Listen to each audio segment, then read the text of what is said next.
Olá, bem-vindos a mais uma análise. E se a chave para destravar a criatividade na sala de aula não estivesse num livro, mas atrás de um nariz vermelho? Hoje a gente vai mergulhar na pesquisa de Aramis David Correia e descobrir como uma figura tão inesperada, o palhaço, pode ter o poder de transformar o ensino de teatro. Bom, para começar, vamos colocar as cartas na mesa. Esse slide aqui já mostra a tensão central da pesquisa. De um lado, a gente tem a sala de aula, um lugar de norma, de solenidade, de seriedade. Do outro, o palhaço, que é pura transgressão, riso e irreverência.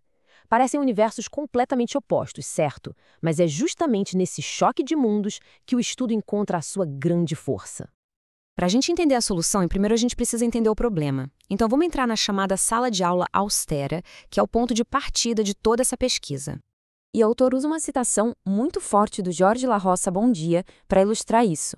Ele diz que a seriedade imposta na aula faz o lugar parecer um tribunal ou uma igreja. Pensa só nisso. Um espaço que deveria ser de descoberta, de experimentação, acaba virando lugar de julgamento silencioso ou de uma reverência quase dogmática. E a consequência disso é bem profunda. Como o slide mostra, nesse ambiente super rígido, uma das expressões mais humanas e naturais que existem, o riso, é vista de outra forma. Deixa de ser alegria e vira um ato de transgressão. Quase algo profano, um desafio à ordem estabelecida ali. E aí vem a questão central. Como é que se luta contra isso? O slide levanta as perguntas que movem toda a pesquisa. Como é que um professor pode reverter esse processo de normatização em vez de reforçá-lo? Como quebrar essa dinâmica de submissão dentro da escola? É aqui que a coisa fica interessante, porque a pesquisa apresenta uma solução bem inesperada e, olha, fascinante. Vamos então para o nosso herói improvável da história, o palhaço. A maioria de nós pensa no palhaço como uma figura de circo, né? Mas a pesquisa vai muito mais fundo, tratando ele como um arquétipo. Como está definido aqui, o palhaço é uma figura super complexa que existe em quase todas as culturas e que representa o ridículo, a transgressão e a marginalidade. Ele é muito mais do que só engraçado, ele é um agente de ruptura. Vamos analisar melhor esses traços. Segundo a fonte, o que define esse arquétipo é bem claro. Ele é risível, ele é ridículo, inadequado e marginal. E, acima de tudo, ele é um transgressor por natureza. A função dele é existir fora da norma, é questionar tudo só com o corpo e com a ação. Ok, então até agora a gente tem de um lado o problema da sala de aula rígida e do outro a figura do palhaço transgressor. Agora, a pesquisa faz uma conexão que é simplesmente brilhante. Vamos ver como isso funciona na prática ao explorar a conexão adolescente. E aqui está o pulo do gato da pesquisa. Olha só essa comparação. A inadequação do palhaço reflete perfeitamente aquele sentimento do adolescente de não pertencer, de ser um outsider. A transgressão do palhaço se conecta direto com a inquietude juvenil, e a sua marginalidade, bom, ela ecoa a rebeldia, o não conformismo. É um espelho perfeito. E a conclusão é essa. Esse jeito de ser compartilhado, essa linguagem comum de inquietude e de desajuste, cria um potencial gigantesco de identificação.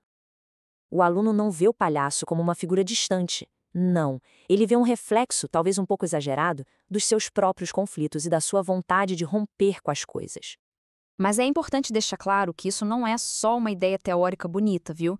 Ela é baseada num processo de pesquisa bem rigoroso e com várias facetas. Vamos dar uma olhada na metodologia que existe por trás do riso.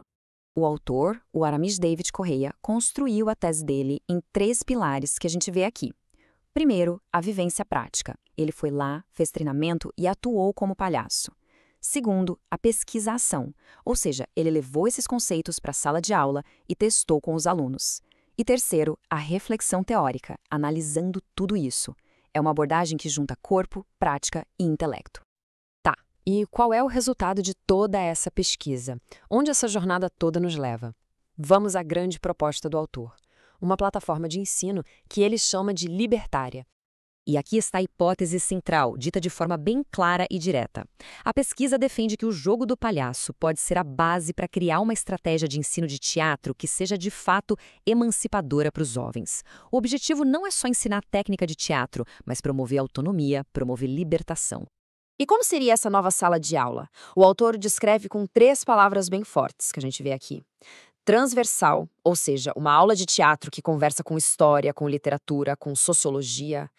Híbrida, que mistura linguagens como vídeo, música, performance e, o mais importante, libertária, focada não em ensinar regras, mas em dar ao estudante as ferramentas para ele se emancipar e criar por conta própria.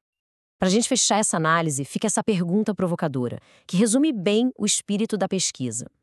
E se o caminho para uma educação menos séria, mais livre e muito mais engajadora não estiver na seriedade, mas sim no poder transgressor e humano do riso? A pesquisa de Correia sugere que a resposta pode de fato estar por trás de um nariz de palhaço.